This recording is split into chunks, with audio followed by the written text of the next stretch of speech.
What's going on, people? We are Tottenham TV here, back here with another Tottenham update. Unfortunately, we have got the very, very sad and tragic news to bring to you about Ray Clemence. Ray Clemence unfortunately lost his life on Sunday at the age of 72. He lost his long fight with illness. He was surrounded by his family at the time. But it's a very, very sad day for football, for Tottenham Hotspur, for Liverpool Football Club as well. This guy was regarded as one of the best goalkeepers of his generation. He did play his best years for Liverpool, winning 5 league titles, 3 European Cups, 2 UEFA Cups, an FA Cup and a League Cup in his 14-year stint at Liverpool. But then he did move on to play for Spurs at 33 years old. The manager Keith Birkinshaw signed him up, did help us retain the FA Cup in his first year in 1982 as well. We had a great season that year. We finished 4th in the league. We got to the semi-final of the League Cup, semi-final of the Cup Winners' Cup, and actually in the final of the League Cup played against semi-final of the League Cup played against his old team Liverpool. So yeah, I mean, this guy really goes down as a footballing legend, not just as a Tottenham legend, but just as a footballing legend in total. He was on the bench for us in 1984 UEFA Cup final as well. I mean, the guy's kind of attributes as a goalkeeper, the guy's trophies that he's won does put him down as one of the greatest goalkeepers that ever played in English football, in my opinion. He was an awarded MBE following his retirement in 1987, and then became a goalkeeping coach for Tottenham Hotspur, a reserve team coach, a reserve team manager at Tottenham, and in England a goalkeeping coach as well. And his son came through the ranks at Tottenham Hotspur as well. Stephen Clemence went on to make 109 appearances in our colours. Ray was then inducted into the Tottenham Hotspur Hall of Fame in 2014. So I just want to extend our sincere condolences to his widow Veronica, son Stephen, daughters Sarah and Julie as well, and everyone that is connected to him, Tottenham Hotspur and football, because football has lost a legend. Yeah, he's an absolutely fantastic keeper and one of the best to ever play for England or for Spurs. I remember when we used to get those old Spurs monthlies, and they used to have all-time Tottenham 11s, all the fans' choices. Yeah. And a lot of people used to choose Ray Clemence. A lot of people used to choose Ray Clemence. He was very highly regarded at Tottenham. Obviously, look, I'm a bit young. I never really got to see him play personally, but I've seen clips, and I knew who he was. And I knew famously what a good keeper he was. And it's a sad day for football and for his family. And obviously, I echo what my brother said in terms of we send our condolences to his family, and it is a really sad day for football. And also what I want to say is that you say that Ray Clemence was in the Spurs monthlies, was in a lot of people's all-time Spurs 11s. And he joined Spurs when he was 33 years old. So he was at the end of his career. Just showed what a good keeper he was. At the end of his career, still goes down as one of Tottenham's best ever goalkeepers.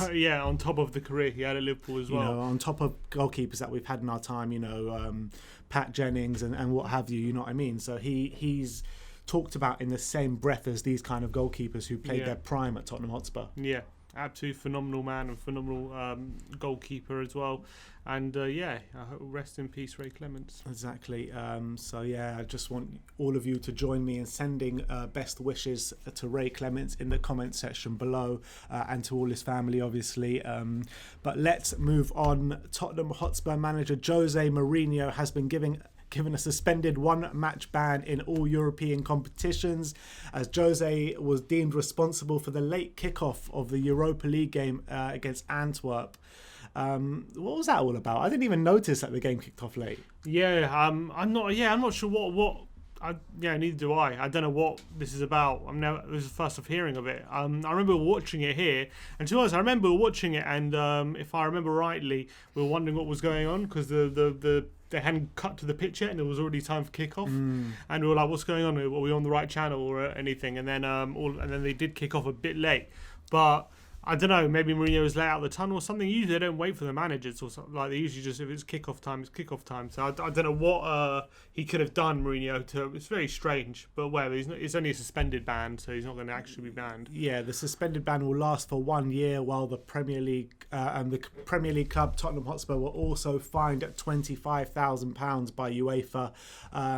So what this means is that if Jose Mourinho has an altercation in a European game again, he will be banned at some point next year in our European campaign next year. So it won't actually matter this season, but if we are in the Champions League next season, it could matter if something goes wrong. Well, it's only for one match, so it's only one match. It's not the biggest. I don't understand what this whole thing's about, but whatever. It's very strange. Bunch of nonsense, isn't it? Yeah. As always. But look, let's move on and let's talk about the international roundup. Let's start off with Colombia against Uruguay, as Uruguay won 3-0. Davinson Sanchez actually didn't play this game. He arrived in Colombia late due to the birth of his child. That's why. So that was the reason. He arrived in Colombia late. He wasn't dropped. Yeah, he arrived in Colombia late and was not deemed ready or arrived in time to make this game, but he will be playing in their next game against Ecuador. So that was the reason that Davinson Sanchez never played. Let's move on to the England under-21s. They beat Andorra 3-1. No Spurs players featured, but Ryan Sessegnon was sent home to quarantine because of a COVID outbreak at Hoffenheim. No Ollie Skip. Ollie Skip was an unused substitute, and so was Brandon Austin.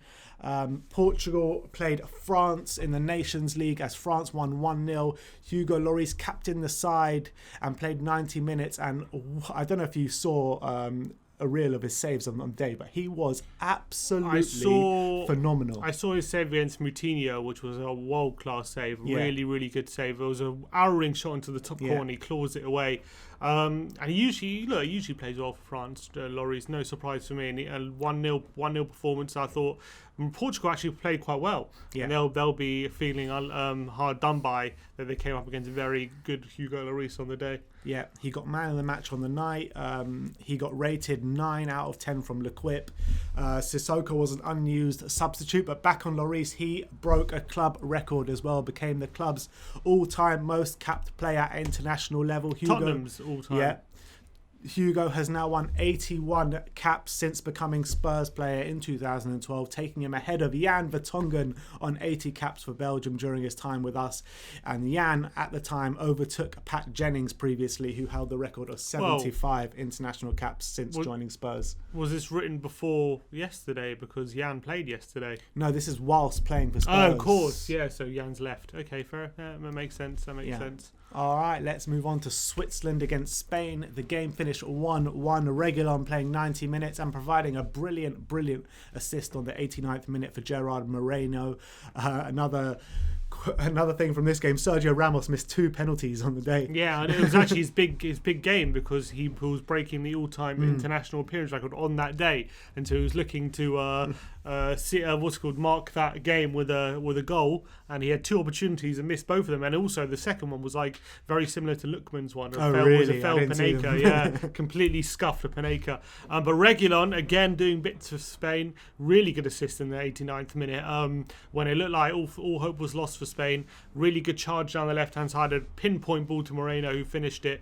But Reguilon again doing really well for Spain and continuing his good start to the season. But the worry, if he does too well for Spain, that's a bad thing. That's a bad thing because Madrid eyes are going to be on that. Yeah, well, the lucky thing we got is that Madrid have got Ferland Mendy, who seems to be like the best left back in Europe at the moment. Yeah, true. So hopefully I'll discourage Reguilon from going back there. But at the moment, he's playing so well, Reguilon. He's playing too well. That's the worry. Yeah, let's move on to Mexico against South Korea in Austria in a friendly. Son played 90 minutes, grabbed an assist in the 7th minute. But there was a bit of a corona scare, and there still is a bit of a corona scare actually. Son was made to quarantine in his hotel room alone as 6 of his teammates tested positive for the coronavirus. Despite the positive test, the game still went ahead and Son still played 90 minutes. And they are playing as well during the week, and the hierarchy of the South Korean national team says as long as 13 players test negative, the game will go ahead. I mean, it's ridiculous, this whole thing, isn't it? Ridiculous. No one cares about players, no one cares about anything. It was a good assist on actually in that game, but this international break's a joke. It really is a joke. It's disgraceful that these games are going ahead. Just can't, like, why are we doing this? These are friendlies. These aren't even important games. It's ridiculous. And I just want Son home safe and sound. As it stands, he doesn't have to quarantine in England, so that's a good thing at least. As it stands, there's still another game to get through. Yeah.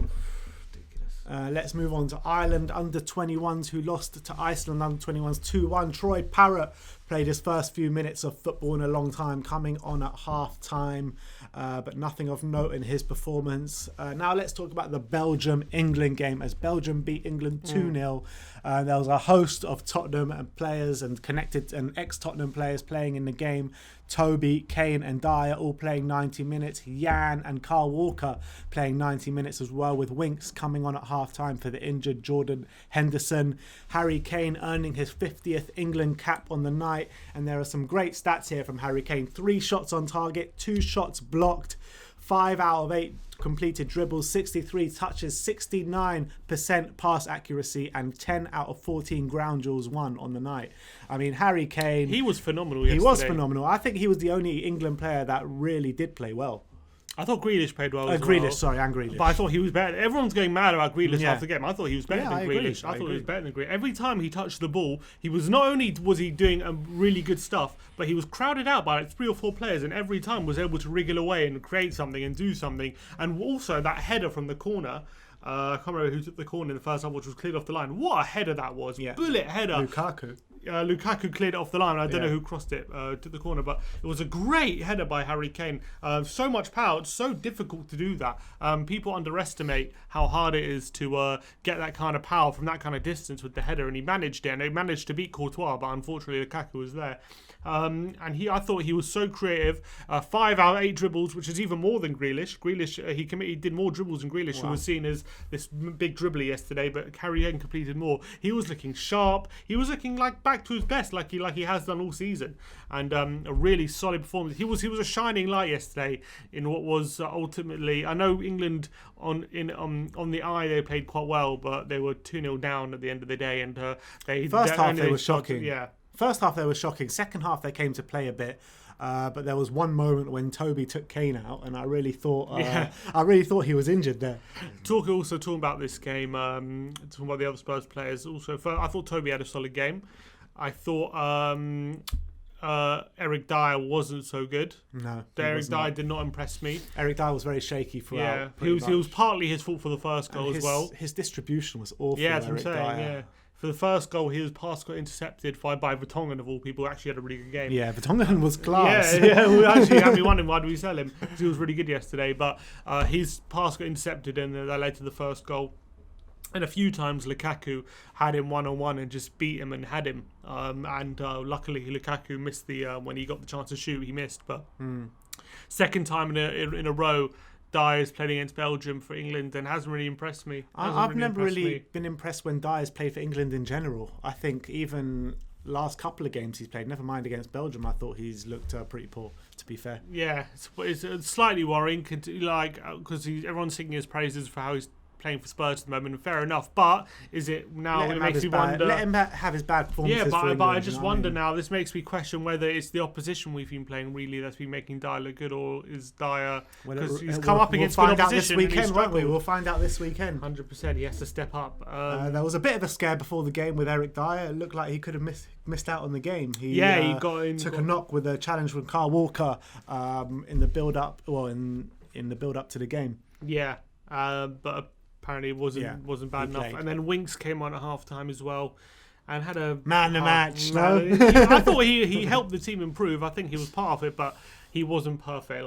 Quite a few times he was playing passes forward and they got intercepted or misplaced, and that was frustrating. But he did a few good things as well. He got a lot of good interceptions and a few nice passes as well. And I think he contributed to England having a better performance in the second half. But...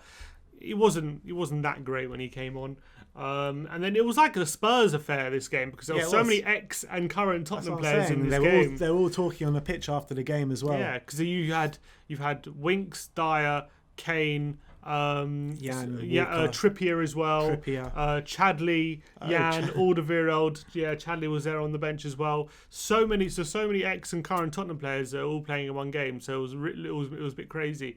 And it was nice to see Jan and Kane at the centre, shaking their hands, captain. And with the coin toss as well. They were laughing and joking with each other. That was nice to see. Yeah. I do miss Jan a bit. That made me miss him even more. Of course, we all miss Jan. Him. We all miss Jan. But he put in a brilliant display. I really it questions selling him. Did you see that pirouette he did up against who was it? Trippier, and I can't remember who else it was against. Yeah, but in between two players, just pirouettes in between them. It was unbelievable, and he was actually looking fitter, like he was going into midfield. He was actually playing a bit like in his last season at Spurs. He just stayed at the back and he didn't go forward at all. Yeah. But yesterday he wasn't. He was being aggressive. It was like a new player. But he's not ours anymore. It is what it is. But I've heard he hasn't done that well at Benfica since he's got there anyway. So maybe it's just a one-off good game for Jan. But it was good to see it. He's rolling back the years. Yeah, exactly. And last but not least, let's talk about Wales beating Ireland 1-0. Gareth Bale, Joe Rodon, and Ben Davies all playing 90 minutes for Wales, and Matt Doherty playing 90 minutes for Ireland. Just want to talk about Joe Rodon first of all, because I thought he was the best player on the park. I thought he was head and shoulders above everyone, comfortable on the ball.